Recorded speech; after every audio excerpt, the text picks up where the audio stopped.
Welcome back. You are listening to the home of forbidden romances. Prepare yourself, because tonight's story will leave you breathless. Steel kissed the skin of my throat, cold and unforgiving, before I had even drawn my first breath as a married man. You are not Alara. The voice was a low growl, vibrating through the heavy silence of the bridal chamber like thunder rolling over a graveyard. I didn't tremble, though my instincts screamed at me to beg. Instead, I slowly lifted my gaze, the heavy, gold-embroidered veil sliding from my hair to pool on the floor like spilled wine. I looked up into the eyes of Death himself, Crown Prince Alaric of Oakhaven, the Wolf of the North, a man whose reputation for brutality was eclipsed only by his terrifying beauty. He stood over me, his ceremonial black tunic unbuttoned at the collar, a heavy broadsword pressed dangerously against my jugular. "No, Your Highness," I whispered, my voice steady despite the blade nicking my skin. "I am Lysander, her brother." The prince's eyes, the color of shattered ice, narrowed. "Where is she?" "Gone," I admitted, meeting his murderous glare. "She fled with a stable boy 3 nights ago. My father, fearing your wrath if the alliance failed, sent me. He assumed a useless, illegitimate son was better than an empty carriage." Alaric laughed, a harsh, jagged sound. He withdrew the blade but didn't sheath it. He grabbed my chin with a hand encased in rough leather, forcing my face up to the candlelight. He studied me with a mixture of contempt and clinical curiosity, tracing the line of my jaw with his thumb, pressing hard enough to bruise. "They sent a whore's son to play the part of a future queen," he sneered, tossing my face away as if touching me had soiled him. "You are useless to me, Lysander. I cannot breed heirs with a man, and I have no need for a bed warmer who looks like a frightened rabbit." "I am no rabbit," I retorted, the indignity sparking a fire in my chest I couldn't suppress. "And I have no desire to warm the bed of a tyrant." The air in the room froze. Alaric paused, his back to me. Slowly, he turned, a dangerous smirk playing on his lips. "Bold," he murmured, "but stupid. I won't kill you, Lysander. That would be too easy, and it would start a war your father cannot afford. Instead, you will rot." He gestured to the heavy oak door. "Get out of my sight. Go to the West Tower. If I see your face again, I will finish what I started with this sword." The West Tower was a crumbling monument to neglect, located on the precipice of the castle grounds where the wind howled like a banshee. For 3 months, it was my prison. And for 3 months, it was my paradise. My father had called me useless because I could not wield a sword, but he had forgotten that I had read every book in his library. While Alaric ignored my existence, I went to work. The West Tower's accounts were a disaster, a siphon of gold leaking from the royal treasury. With nothing but time and a stolen ledger, I reorganized the supply chains of the castle's neglected wing. I fixed the heating systems by directing the servants, who pitied me, to unclog the ancient vents.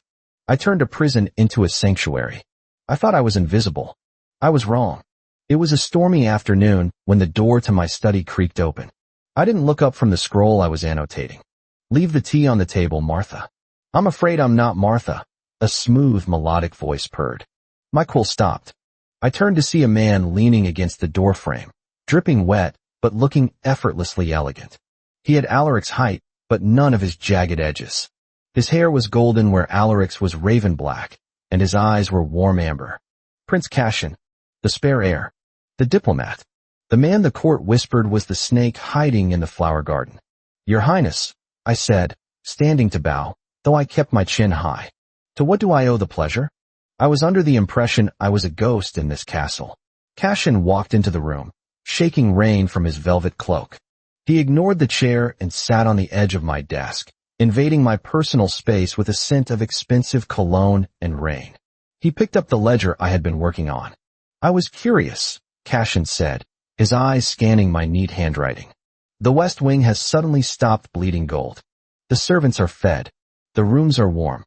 I wondered who the miracle worker was. Imagine my surprise when I found my brother's rejected bride." He looked at me then, really looked at me, his gaze dropping to my lips and lingering there. "Alaric is a fool," he murmured, reaching out to tuck a strand of dark hair behind my ear. His touch was gentle, lingering. "He sees a political insult." "I see. Potential." I am a married man, Prince Cashin, I said, stepping back, though my heart hammered against my ribs. Are you? Cashin hopped off the desk, closing the distance between us. Has he bedded you? Has he claimed you? According to the laws of Oakhaven, an unconsummated marriage is merely a contract waiting to be dissolved. He leaned in, his voice dropping to a seductive whisper. I could dissolve it, Lysander. I could take you from this tower. I would not hide you away. I would put you on the throne beside me when I inevitably outmaneuver my brother. The door slammed open with a force that shook the stone walls. Alaric stood there. He was covered in mud and blood, fresh from a border skirmish, his chest heaving. His eyes were not the cold ice I remembered. They were a blazing inferno. He looked from Cashin to me, and the air temperature seemed to drop 20 degrees. Get away from him, Alaric snarled. Cashin didn't flinch. He smiled, a sharp, predatory thing. Brother, you're home early. I was just keeping your husband company, since you clearly have no use for him. He is my husband, Alaric said, his voice low and deadly as he stepped into the room, his hand resting on the pommel of his sword. And he resides in my castle. You overstep, Cashin. Do I? Cashin challenged, stepping in front of me as if to shield me. You threw him away like garbage. Now that I've polished the gem, you want it back? You don't deserve him, Alaric. You only know how to destroy. I know how to cherish. Alaric moved faster than I thought possible for a man of his size. In a heartbeat, he had crossed the room, shoving Cashin aside with a brutal force that sent the younger prince stumbling. Alaric grabbed my wrist, his grip iron tight, and pulled me flush against his muddy armor. I do not share what is mine, Alaric hissed, his eyes locking onto mine. There was something manic in his gaze, a possessiveness that terrified and thrilled me in equal measure. And you, Lysander, you have been busy. He glanced at the ledgers. I read your reports. Every single one. I blinked, stunned. You read them. I am a brute, not an illiterate, Alaric growled. I intended to come here tonight to demand why my rejected husband handles my logistics better than my counsel. Instead, I find my brother trying to seduce you.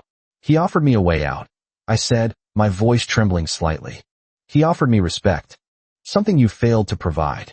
Alaric's jaw tightened. He looked at Cashin, then back to me. I will give you more than respect. I will give you the kingdom, if you have the spine to take it. Cashin laughed, dusting off his jacket. Empty words, brother. Let us settle this the old way. The right of claiming. I froze. The right of claiming was an archaic, barbaric tradition. Two royals fighting for a prize. I was the prize. The right, Alaric repeated, a cruel smile spreading across his face. You want to fight me, Cashin? You, who has never held a sword without flinching. I challenge you, Cashin said, his amber eyes hardening. If I win, the marriage is annulled, and Lysander leaves with me. And if you lose? Alaric asked softly. I renounce my claim to the throne. The stakes were impossibly high. Alaric looked down at me, his gaze searching. Do you want this? Do you want him to fight for you? I looked at Cashin, beautiful and safe, offering me a life of luxury and soft words. Then I looked at Alaric. The monster. The tyrant. The man who had read my ledgers in secret and looked at me now not as a burden, but as a challenge he was desperate to conquer. There was a fire in Alaric that matched the burning ambition I had hidden my entire life. Fight, I whispered to Alaric. Alaric grinned, and it was the most terrifyingly attractive thing I had ever seen. The courtyard was ringed with torches, casting long, dancing shadows against the castle walls. The entire court had gathered, whispers fluttering like nervous birds. Cashin was fast, fighting with a rapier, his movements like a dance. He was elegant, aiming for quick, debilitating strikes. But Alaric was a storm. He wielded a bastard sword with one hand, parrying Cashin's strikes with a brute strength that sent sparks flying into the night air. It wasn't a fair fight. It was a massacre. Alaric didn't just want to win. He wanted to humiliate. He batted Cashin's sword aside, slammed his shoulder into his brother's chest, and sent him sprawling into the dirt. Cashin scrambled to get up, but Alaric's boot was already on his chest, the tip of his heavy blade hovering over Cashin's throat.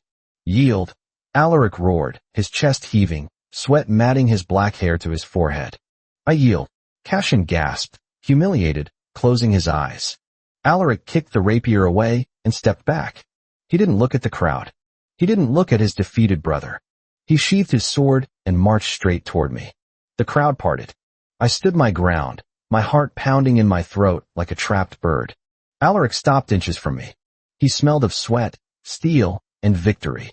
"You chose me," he said, his voice rough, no longer shouting but intimate, meant only for us. "Why? You could have had the gentle prince." "I don't need a gentle prince," I said, meeting his intense gaze. "I need a king who is strong enough to handle me. And I need a partner who reads my work, not just looks at my face." Alaric's expression shattered. The mask of the wolf cracked, revealing a man who had been starved of genuine connection his entire life. He reached out, his hand trembling slightly, not from exhaustion, but from restraint, and cupped my face. This time, his leather glove felt warm, not rough. "I rejected you because I thought you were a weakness," Alaric confessed, his thumb brushing my lower lip.